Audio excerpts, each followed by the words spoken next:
Hello dear, आज हम बात करने वाले एक ऐसे टेस्ट के बारे में जो हार्ट फेल्योर डिटेक्ट करने के लिए किया जाता है, जिसे हम कहते हैं एंटी-प्रो-बीएनपी टेस्ट। एंटी-प्रो-बीएनपी टेस्ट किस कंडीशन में किया जाता है और इसके क्या सिम्टम्स होते हैं और ये कैसे पता करता है कि हार्ट फेल्योर है। चलिए इसके बारे में समझते हैं और इसकी रिपोर्ट को हम कैसे समझें कि पॉजिटिव आया है या नेगेटिव आया है। अब एंटी-प्रो-बीएनपी टेस्ट ये डिटेक्ट तो करता ही है कि हार्ट फेल्योर है या नहीं, इसके साथ-साथ ये डिफरेंशिएट भी करता है कि जो किसी पेशेंट को सांस लेने में दिक्कत है या मतलब जिसे हम कहते हैं सांस फूलना, ये प्रॉब्लम है तो वह लंग्स की वजह से है या फिर हमारी हीमोग्लोबिन ब्लड की वजह से है या फिर हार्ट की प्रॉब्लम्स की वजह से, ये भी डिफरेंशिएट करने के लिए ये टेस्ट किया जाता है।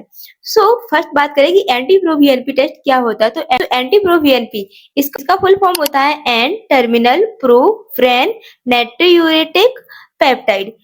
अब एंटी-प्रो-बीएनपी हार्ट के जो वेंट्रिकल्स होते हैं वहां से रिलीज होता है। अब एंटी-प्रो-बीएनपी अगर हार्ट पर कोई स्ट्रेस पड़ता है या डैमेज होता है या हार्ट ब्लड को सही से पंप नहीं कर पाता है, तो इस कंडीशन में जो एंटी-प्रो-बीएनपी है उसका लेवल हमें ब्लड में ज्यादा देखने को मिलता है।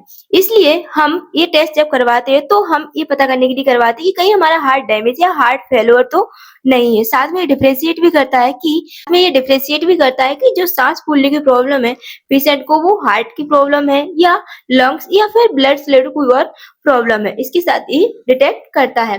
अब बात करते हैं कि ये टेस्ट कैसे होता है, तो एंटी-प्रो-बीएनपी टेस्ट के लिए पेशेंट से सैंपल लिया जाता है एंड सैंपल लेने के बाद लैब में इसे ये टेस्ट लगाया जाता है। अब इस टेस्ट के लिए कैसे पता करें कि जो हमारी जो रिपोर्ट आई है वो पॉजिटिव आई है या नेगेटिव आई है, तो एंटी-प्रो-बीएनपी की जो नॉर्मल लेवल रहता है ब्लड में, तो वो लेस देन 125 ग्राम पर ml होती है।